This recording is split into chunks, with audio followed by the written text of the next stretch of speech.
Está a ouvir a Rádio França Internacional, emissões em língua portuguesa. São 17 horas aqui em Paris, a mesma hora em Angola, 18 em Maputo, 16 em São Tomé e Príncipe. Lígia Anjos. E marcar a atualidade desta terça-feira, 16 de novembro, autoridades polacas dispersaram gás lacrimogéneo contra migrantes na fronteira. Os migrantes atiraram pedras aos soldados e tentaram destruir a cerca que separa a Bielorrússia da Polónia. O primeiro-ministro guineense desvalorizou o facto de o presidente Baló não ter cumprimentado numa cerimónia pública no Nabien, afirmou serem normais as relações com o presidente guineense. O comandante líbio Haftar apresentou candidatura às eleições presidenciais na Líbia, previstas para dia 24 de dezembro. No controle técnico está Moussa Chidi e o jornal começa agora. Sal 100.7 FM. Os Estados bálticos pediram esta terça-feira a Bruxelas uma política de asilo mais restritiva e apoio financeiro para a construção de barreiras físicas nas linhas de fronteira. Este pedido surge um dia depois da União Europeia ter votado novas sanções contra o regime de Alexandre Lukashenko, acusado de promover a crise migratória na fronteira entre a Polónia e a Rússia. Carlos Gaspar é diretor do Instituto Português de Relações Internacionais da Universidade Nova de Lisboa, em Portugal, e defende que é fundamental que a União Europeia mostre firmeza na resolução desta crise. É uma situação completamente inaceitável, é uma forma de terrorismo de Estado, se é que a Bielorrússia merece o nome de Estado, e é absolutamente indispensável para a União Europeia, para os principais países europeus, para a Aliança Atlântica, demonstrarem uma firmeza igual à da Polónia, que fechou a sua fronteira, e da Lituânia, que vai igualmente fechar a sua fronteira com a Bielorrússia. Mas a Polónia pode ser obrigada a reverter a emenda à lei de imigração? A Polónia não vai reverter absolutamente nada neste momento. A Polónia neste momento vai fechar a sua fronteira e defender a sua fronteira. E nós temos de considerar essa fronteira como uma fronteira exterior da União Europeia e estar ao lado da Polónia para apoiar nesse sentido. A análise de Carlos Gaspar, diretor do IPRI em Portugal, entrevistado por Neide Ribeiro. Carlos Gaspar, que é o nosso convidado, que pode ouvir já a seguir este jornal. O Marechal Khalifa Haftar, cujas forças controlam o leste e o sul da Líbia, apresentou a candidatura às presidenciais de 24 de dezembro, dois dias depois de Saif al-Islam Gaddafi, filho do antigo presidente Muammar Gaddafi, procurado pelo Tribunal Penal Internacional por crimes contra a humanidade, ter também entrado na corrida à liderança do país. Liliana Henriques. Declaro a minha candidatura às presidenciais não porque esteja a correr atrás do poder, mas para levar o nosso povo neste período crucial rumo à glória, o progresso e a prosperidade, declarou hoje o Marechal Haftar, que se retirou provisoriamente das suas funções de chefe do autoproclamado Exército Nacional Líbio, como manda a lei eleitoral, para poder se apresentar às presidenciais de 24 de dezembro, uma lei que os seus detratores interpretam como tendo sido feita especificamente para ele. Desde a queda de Muammar Gaddafi em 2011, a Líbia tem do caos, sendo que o Marechal Haftar, 77 anos, é considerado um dos principais atores desta crise e é suspeito inclusivamente de ser um dos principais autores dos crimes de guerra que terão sido cometidos desde 2014 naquele país. Com o apoio assumido do Egito e dos Emirados Árabes Unidos, o militar tem lutado contra o governo reconhecido pela comunidade internacional e apoiado pela Turquia. A sua tentativa fracassada no ano passado de tomar o controlo de Trípoli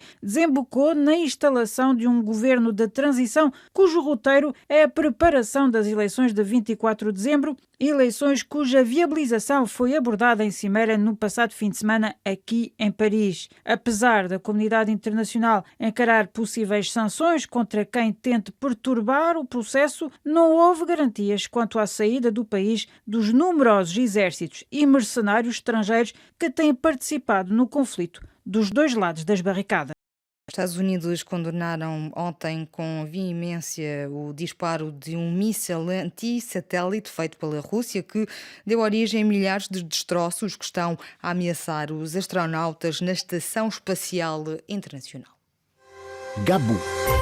103.6 FM. Na Guiné-Bissau, o chefe de Estado, Sissoko Embaló, afirmou que as promessas que foram feitas na altura da independência do país ainda estão por cumprir. O presidente voltou a falar da geração do concreto e num sentimento de esperança renovada num futuro melhor.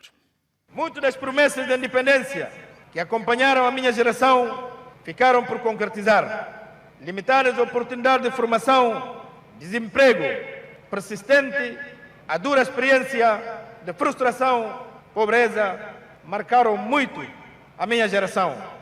E não é nada por acaso que eu falo de uma geração do concreto, que é uma forma de exprimir um sentimento de grande insatisfação e, ao mesmo tempo, um sentimento de esperança renovada num futuro melhor. Distintos convidados, caros concidadãos, o Estado guinense atravessou os períodos de grande turbulência política, de uma sucessão de golpes militares, de decorrência de uma guerra civil, enfim, de crises políticas e institucionais recorrentes.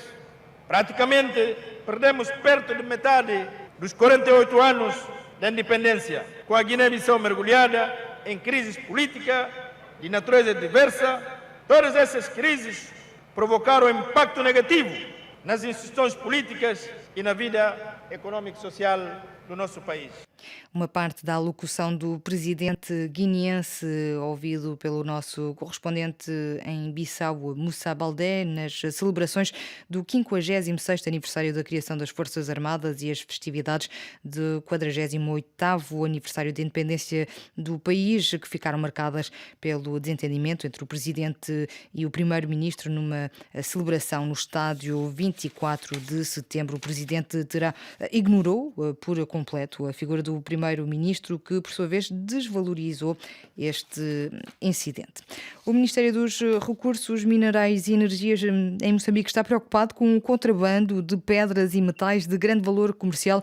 Entre os meses de janeiro a outubro deste ano, as autoridades apreenderam 14 toneladas de produtos diversos, entre ouro e rubis. Orfa Lisboa.